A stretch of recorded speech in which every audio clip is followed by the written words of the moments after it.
Hello and welcome to Art Talks, a series of lectures to help you and your arts organization increase both your funding and your audience size. My name is Dan Brown, and we at the Capitol Theatre have been working with support from the Ontario Trillium Foundation to bring you the top local experts in their field to leave you with actionable insights, takeaways, and lessons that you can implement today.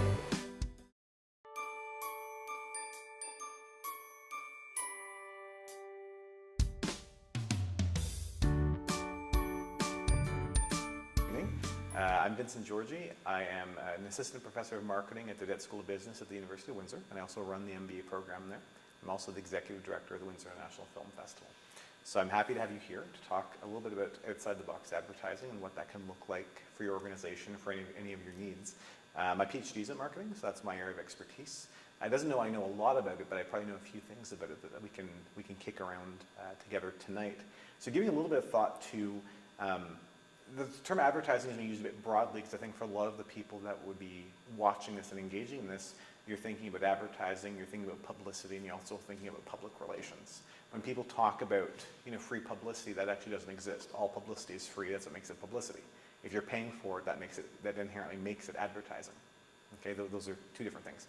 And then public relations is any time you have any interaction with the public in any way.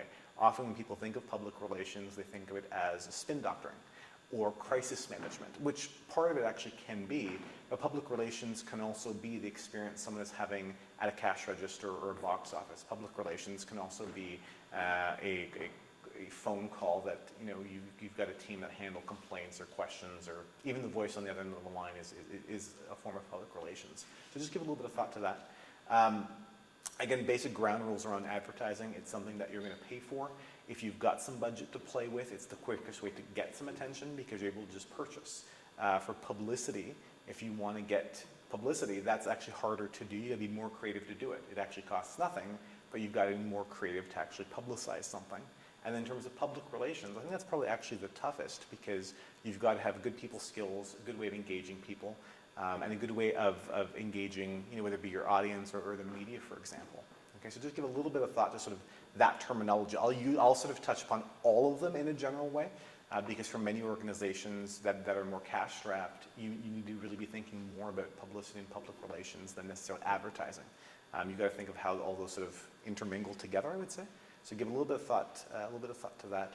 The last thing I will say on this note is, fundamentally, though, until there's a commitment from anything you're a part of to actually spend dollars on your marketing, whether it be for advertising or for anything else, you've got to know you're always going to be extremely limited in it. I've met too many clients over the years and too many organizations that really want miracles, but fundamentally will not put any cash down in terms of marketing. If that's what you're going to do, that's okay, but you have to know you'll always be extremely limited in what you can do. If you want to make some money or make an impact or have different opportunities, you have to be willing to commit some resources around it. You just have to. And that's a sort of good conversation to have honestly with any organization you're part of. I can't tell you the amount of organizations I've worked with or given counsel to where they want to put on a $50,000 event, but they'd love to spend $300 on marketing. Okay, you can do whatever you want, but you have to know you are crippling yourself. You're making it very, very, very difficult to really get serious about anything. So just give a little bit of thought, I'd say, to that. Keep in mind, too, in terms of advertising, there's three different forms of media you want to look at. There's the media that you own, so your organization could own a website. You could own your storefront. You could own your windows. You could own your newsletter. You can own a billboard on your property. You could own the lawn in front of your organization. You own your Facebook page. You own your Twitter account. Those are all things you own. So clear advantage to that is, of course, you control it. You do whatever you want on that. You decide what is said, how it's said, when it's said, in what way, shape, or form. Then that's terrific to have that level of control. That's a real, I would say, to be honest, a real luxury more than anything else. You have full control over things. It's probably the least credible because you're the one deciding who, what, when, where, and why, but you have control around that, and don't underestimate that. Also give thought to, in terms of spending, in terms of your marketing budget, you need to be spending on your website, okay? A poor website, a website that has poor graphics, that is dated, reflects extremely poorly on the organization. We need to be looking at websites as being your front door to your organization. And if your front door is dirty or old or talking about an event running in 2013, people will shut the door and walk away. So give a little bit of thought to that. So that's all the platforms that you own. If you don't currently own a newsletter, create a newsletter. Then you own its content. If you don't currently have an Instagram account for your organization, create one. Then you will own it and you'll own its content. That's owned. The second being purchased. Now, purchase platforms are fantastic. So if you want to buy radio time, if you want to buy billboards, if you want to actually spend on some placed ads on Facebook, that's fantastic in that you instantly get results. You can just spend the money. You can get an audience very, very, very quickly. Whereas if you own a platform like a newsletter, okay, it doesn't mean anyone reads this newsletter. It doesn't mean you have a mailing list. But if you want to purchase space, obviously you're going to get to an audience much, much quicker, and you can be a bit more discerning in what audience it goes to and doesn't go to. So you want to give a little bit of thought to that, but you do have to have some budget to spend on anything that you're going to try to purchase. So give a little bit of thought to that, but you can get you can move faster in the marketplace when you just go and purchase media. And then the last, which is the trickiest form of media, but by far the richest, is earned media. Okay, so earned media is the type of attention you seek from other influencers, whether it be from traditional press or social media press. You will actually earn this attention from them, and they will cover you. They will bring attention to you. You could be earning media from your audience who retweet you. You could be earning attention from on your Facebook page and different people sharing and engaging. That's a way of earning. You could be earning attention via radio stations or newspapers or different online platforms that want to cover what it is you're talking about. But to earn media, that takes the most energy, takes the most time. I can't tell you the amount of organizations I've given counsel to that are baffled that, well, we sent out a press release. Why is no one covering it? It's because your press release actually isn't interesting. It's simply not. There's nothing really here to talk about. Okay? Or organizations that organize a press conference and no one shows up. Why? There's no reason a journalist would leave their organization, their desk to now cover this. There's actually nothing to go on. That could have been in a press release, but instead having a live event around there's nothing really actually to talk about, to be honest. So giving really, really strong thought to those types of things will help you be a bit wise about what you own, what you purchase, and then what you can earn. Okay, and that last one it's the richest by far, but it's also the most demanding. It's something that's built over time. If you're not going to build that type of stuff over time, it's not going to happen one day to the next. So give a little bit of thought to those types of things, okay?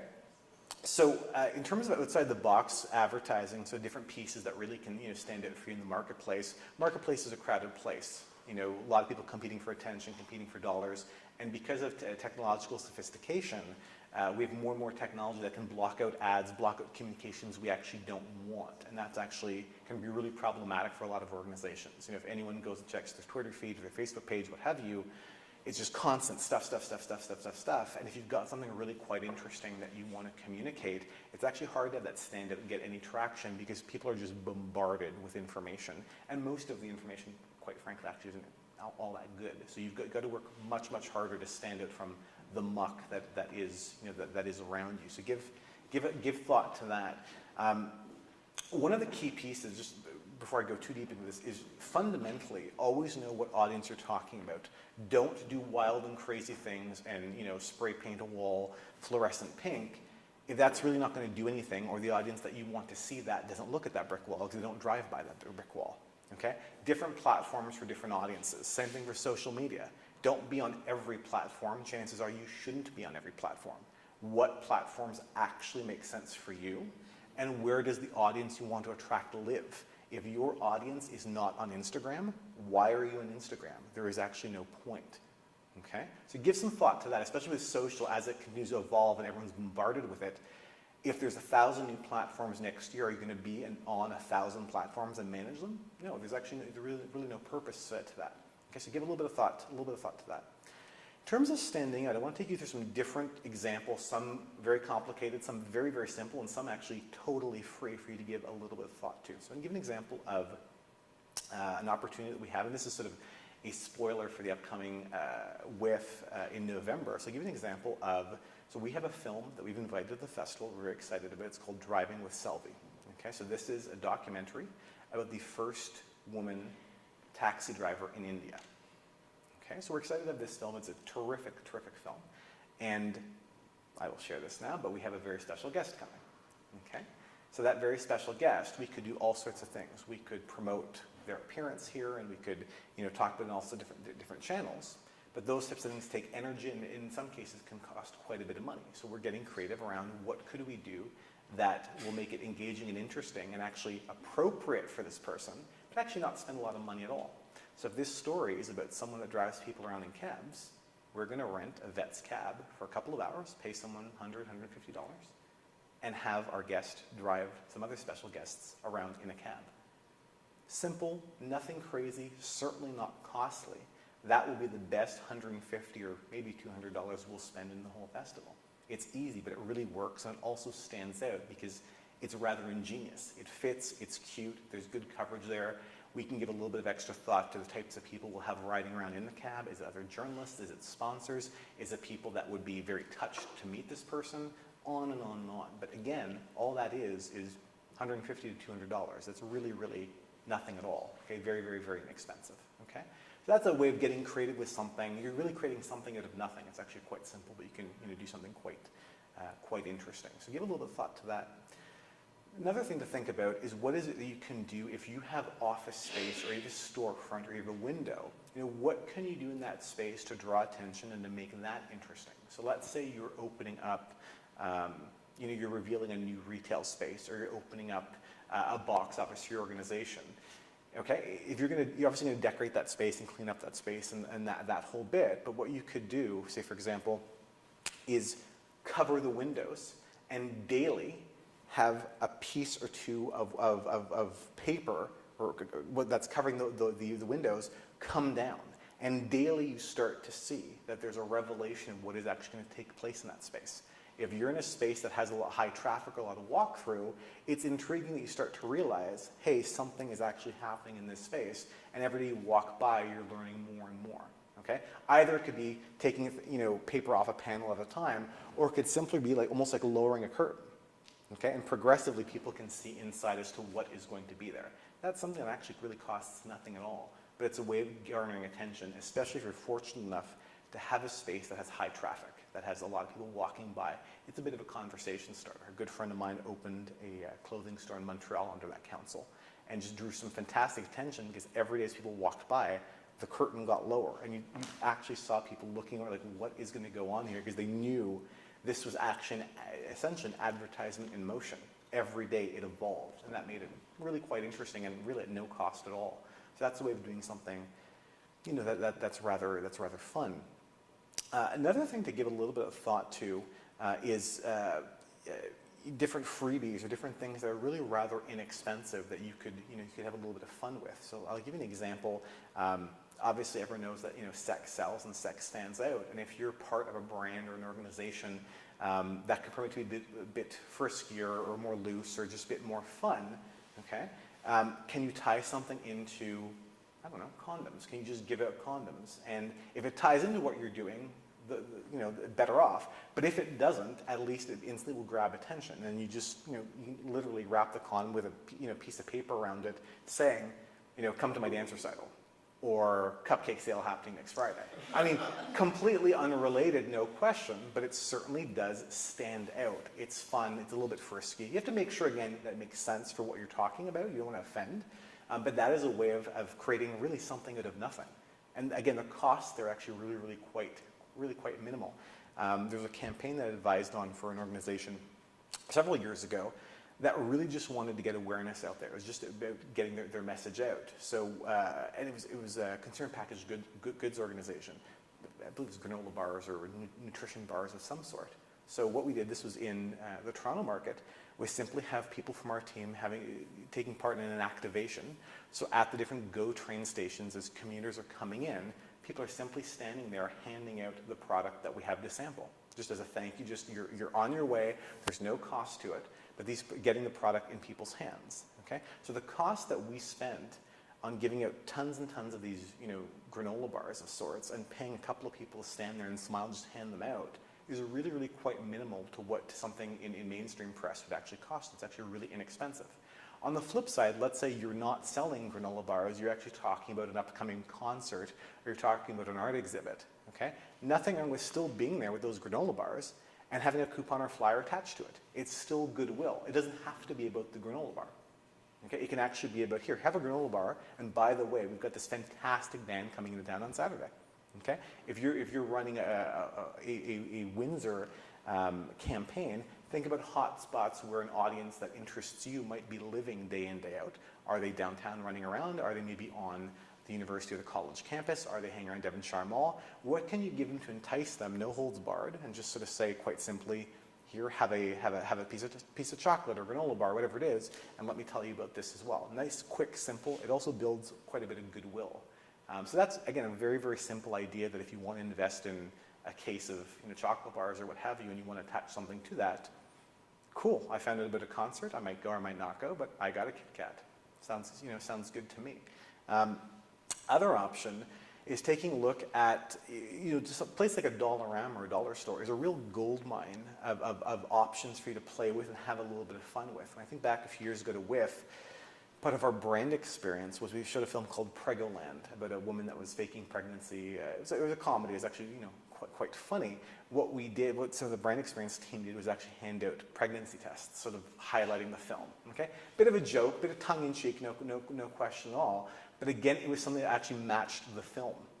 Okay, so it sort of did fit in that way. And those are things we got from the dollar store. Very, very inexpensive. It really cost nothing. What you'll often find is things don't necessarily have to be expensive, but if they're kind of smart or just kind of stand out, they really do resonate, really, really all the more. Same thing if you want to have branded merchandise or branded, even something as basic as a small pack of gum. If you want to have those branded for your organization or branded, save the date, upcoming, concert, what have you, you can get little packages of candies or breath mints or gum or chocolate even made up with your organization's logo, with your organization's dates or any other key information they want to hand out.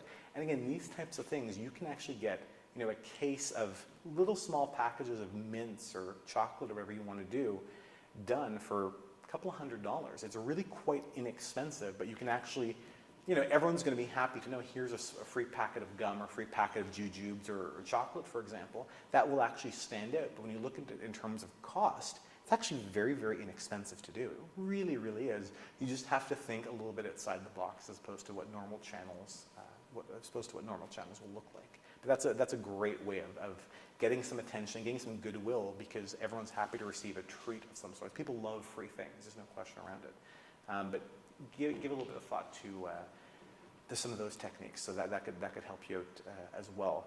Another piece you may want to give a little bit of thought to is taking it more deeply and looking at in what way does your workforce, do your employees, does your team, do your volunteers represent and look like the organization, if you will. So I'll give you an example, just in terms of, a personal story, in that I have always dressed a certain way to make sure that my visual identity was strong in any organization I'm a part of. Okay? So when I first arrived at the University of Windsor, I always wore three-piece suits. I never taught in anything but a three-piece suit. So visually, people knew who I was ahead of even knowing my name, but they certainly knew what I looked like. Okay? That's something that doesn't cost anything at all, but that was my brand. That's what I was going for, and it definitely stood out. Okay? I met many people that are like, I knew you as what you look like, I actually didn't know your name, and then people would inquire, and you get your name out in that capacity. Okay? Same thing with normally I wear very, very thick framed glass. It's just a way, it's a way of dressing in the end. Past couple of years, I've transitioned to having colorful suits. You'll see me in a colorful suit. That's what I look like now. So that's how that goes. On the same token, as I'm keeping my university life and my WIF life going on together, I also try to make sure that my look is actually distinctive between the two organizations.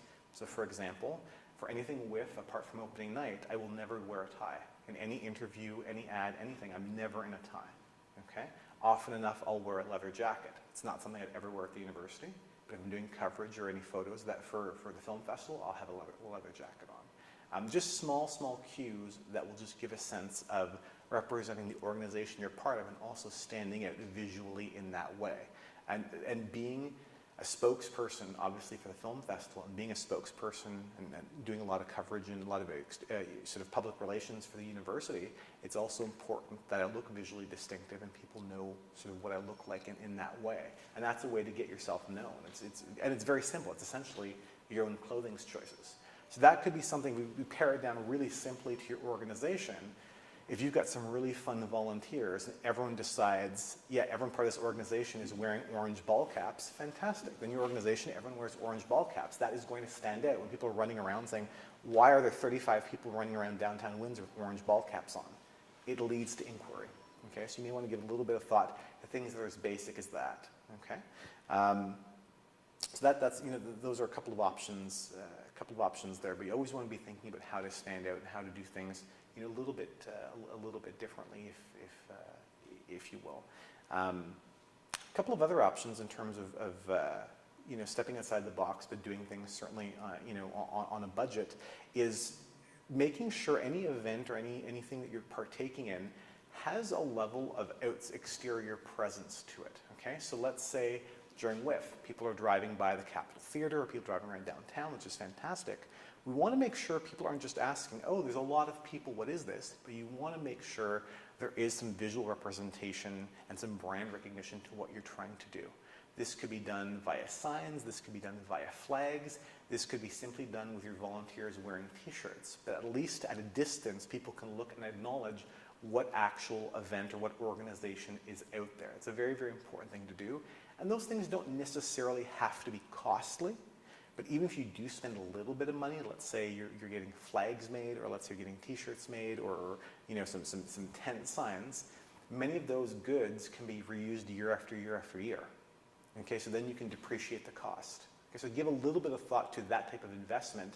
You can get flags made with your event's name or your organization's logo on it for $100, $150. If you want to invest in a few of those, you could have those for years to come. That may be a wise investment for you. Same thing if you're working for an organization that does have charitable status or not-for-profit status. Those are tremendous advantages for you to take advantage, for you to trumpet and take advantage of. Something as basic as a table at the Devonshire Mall. Really nothing complicated, nothing difficult. But if you have charitable or not-for-profit status, you could be paying as low as probably a couple $100s to be there for a week and promote your event or promote what you're up to. Yes, it takes people to man that, and you want to make sure that they have good information and they're people that represent your organization well. But fundamentally, it's a lot of visibility for very, very little dollar investment. Okay, so give some thought to that type of event. We've got Open Streets Windsor coming up. Give some thought to that. Is there visibility options there that do make sense for you? I don't believe in doing everything everywhere all the time because it doesn't amount to much. You've got to be conscious of if your audience lives there. That's absolutely critical. But if you're doing so, these are just some techniques that are not necessarily revolutionary, but give you a lot of exposure for not a lot of money. I think of my colleagues in the Francophone community. The CBC Radio-Canada does their Christmas concert. Okay, they've got a live show and all sorts of choirs, and also it's absolutely fantastic. They do that right in the heart of Devonshire Mall. The amount of visibility and walk-by traffic that they get inquiring as to what this event is and who these people are and what this organization is absolutely tremendous. The irony of it all is Devonshire Mall loves the fact that they're there because it also brings in more people to the shopping center, period. It's actually a win-win. Okay, so just terrific opportunity for great visibility. So something to give some thought to. Another option too is giving thought to if another organization or event has your audience and you want to get to them, consider sponsoring instead of spending on advertising. Okay, in some projects I've been a part of or some organizations I've been with, I spent far, far more sponsoring people or other organizations than I actually did on advertising. Okay, if my audience is I'll give you an example. Say with WIF, if a sponsor is looking to treat their audience well, or a sponsor is looking to speak to a certain demographic of audience, we'll try to obviously match a film that would have that audience at the festival. I'll give you an example. Say a few years ago, we showed the film Whiplash, which is an extremely popular film. So obviously, a lot of people who love music will be there. A lot of people who love an exciting film are going to be there. It's a really generous audience. If someone is sponsoring that film, you want to give a little thought to what else can you do with that audience that is essentially yours? How else can you reward them? Can you give them an extra treat? Can you give them a coupon? Can you have something as basic as a draw or a contest? These are actually not necessarily revolutionary concepts, but by sponsoring something, in this community you can sponsor things for even a few $100s. If not, in other cases it's more, but it can be really inexpensive. But you get an audience that is essentially yours, and you can actually add value by making it a memorable experience, by talking about your message, by giving them some takeaways, giving them some 2-for-1 coupons, giving them an invitation to respond. That's absolutely really fantastic coverage, especially if it's the audience you're trying to reach. And if you're able to reach, a room full of 2, 3, 4, 500 people that are really your target demographic, and that's costing you, $250 or $500. It's very inexpensive considering you've got a room full of people that are listening to you, and many of those people are people that you'd be interested in selling to or having engaged with your organization. That's actually really quite tremendous, to be honest. So give a little bit of thought to that as well. Other things, really simple. Okay, sidewalks. Do you have a sidewalk outside of your event or outside of your office? Sidewalk chalk.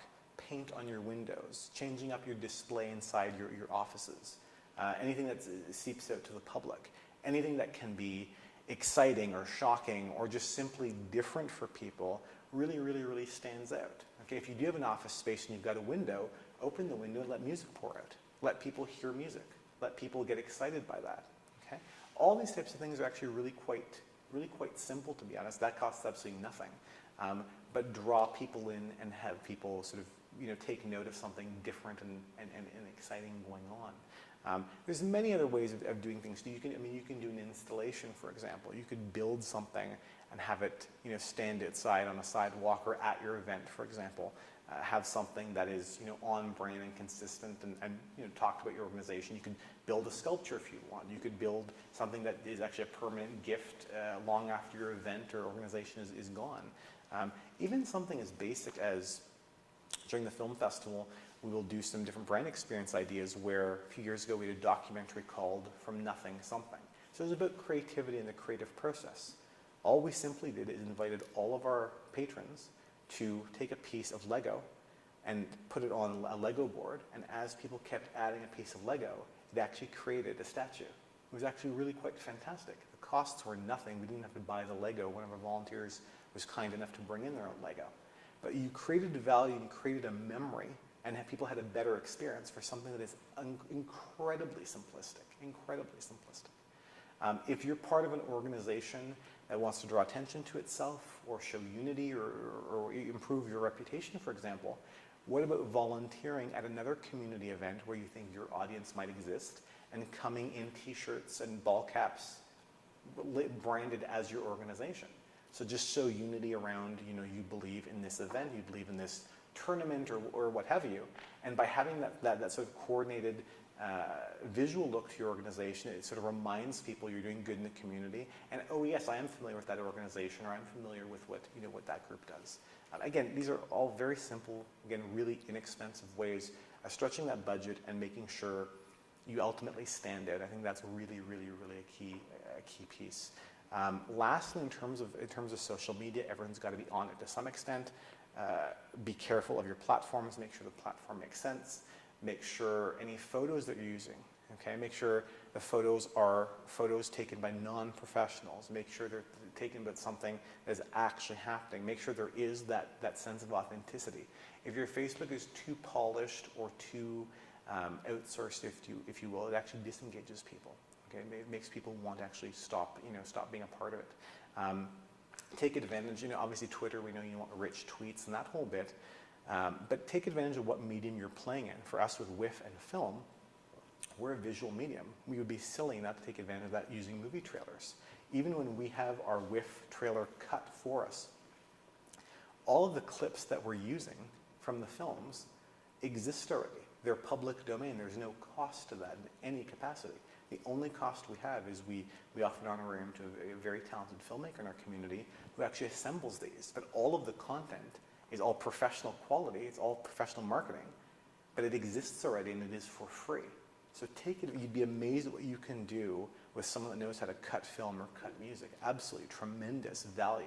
People love being engaged visually and people love being engaged orally. And if you're able to do that via music or via film or via any sort of visual content, it's really, really powerful, but actually very inexpensive.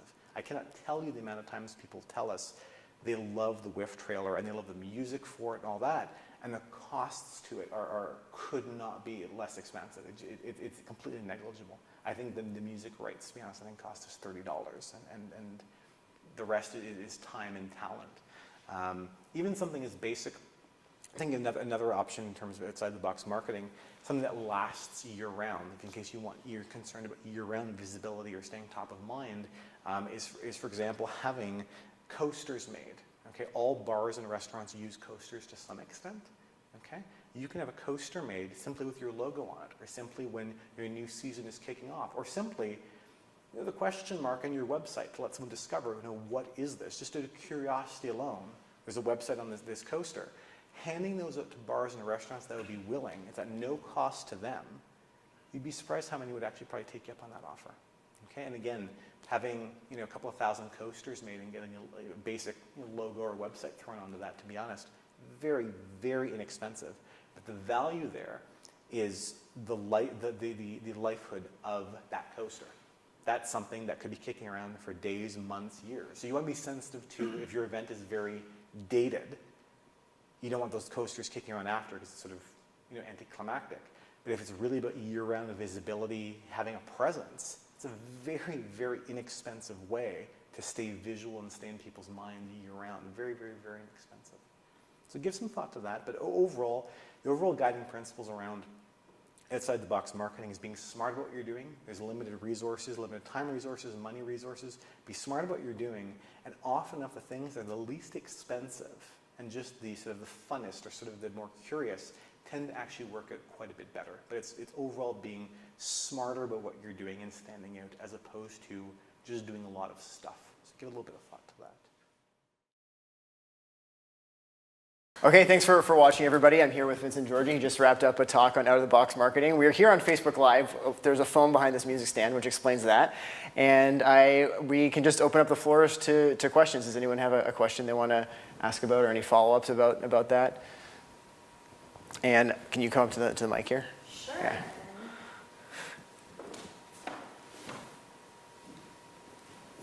What separates like a good press release from a great press release? Because I know that you said that if the reporters don't see a reason in coming, they won't come. Yeah. So what do you suggest? Well, so first thing is making sure there's something newsworthy that you actually want to talk about. Is there enough content that makes it interesting for a press release? Make sure you get a good title, good grabber. Right away in the first paragraph, if you've not conveyed the importance or interest of what you're talking about, it's gone. Make sure you've got a good quote in there, so that way if a journalist is on a tight deadline or is not getting a chance to follow up, they can really, to some extent, cut and paste where everything is in the press release itself. That's really an important thing. And also know what platforms need what type of information. A great press release is sending a press release to a platform that would be interested in that content. As opposed to sending a press release to 100 different organizations, send a correct press release to 3 organizations that are likely to be very interested by your content. Great, thank you. Thank you. Any others?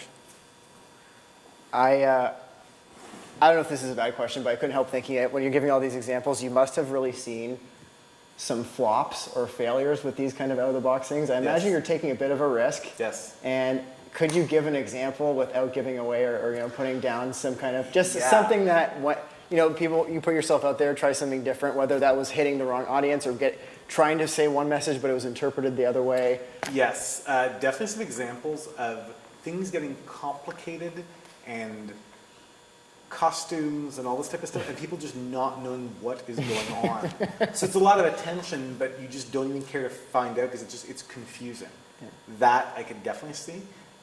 Also, some brands I can't mention taking some risks that are a bit too edgy for what their audience was ready for, and they got some flack for that. Mm-hmm. Yeah. Yeah. Don't you don't have to go into it. Yeah. I was just imagining. Legally, I can. Yeah, fair enough, fair enough. Who would you say are your major like brands or organizations that you think are doing a really good job in doing Being outside the box? Yeah. Apple does a fantastic job. There's no question around it because they've just decided that they are outside the box, even though they're not actually that much outside the box anymore. They convey that, and they do a pretty tremendous job. Ironically, I think many different marketing firms themselves, I think, actually do a bad job. It's amazing how many marketing firms I've engaged with, not all, but some, that their own marketing of their services is actually very stale, very dull. They're talking about themselves being cutting edge and innovative and blah, blah, blah. I'm actually kind of not. That always sounds a little bit ironic. And I was thinking it can even be like mentally a disadvantage to have too much money because you assume you always need to spend it. And having an organization that might have a shoe-type budget or string, what is the phrase? Shoestring. Shoestring budget. Forces you to be creative and different. Constraints make you creative. You have no choice but to be creative. The challenge with advertising is just because you're throwing money at it doesn't mean any of it matters or is working. That being said, if you're not serious about committing resources to it, including financial, you're just not going to be in the game, and you've got to know that. The other piece too, just in terms of messaging, that I would say a lot of organizations, especially in the not-for-profit or arts sector, I think sometimes miscommunicate is so much of the dialogue is around come support, support, support. It's very charitable. It's very please do me a favor and attend, please do me a favor and help. That's great up to a certain point, but either for people that are not very altruistic, that's going to not resonate. Or even if people are altruistic, not everything should be feeling like doing a favor, doing a good deed. There's actually got to be entertainment around it, or feeling good, or feeling excited, or participating in something that is actually entertaining. Too much of the narrative is always around support, support, support. There's only so far that's going to go. Any other questions here? Do you have any examples locally of organizations who are doing a really good job? Yeah, oh my gosh. I think WSO does a fantastic job in their marketing and pushing the boundaries of that and trying to be different and creative in a great downtown space, but also with fundamentally what is symphonic music, which is, I think, a tough nugget to crack. I think that can be tricky at times. I think the art gallery also does a fun job as well too. They have some fun with some of their campaigns.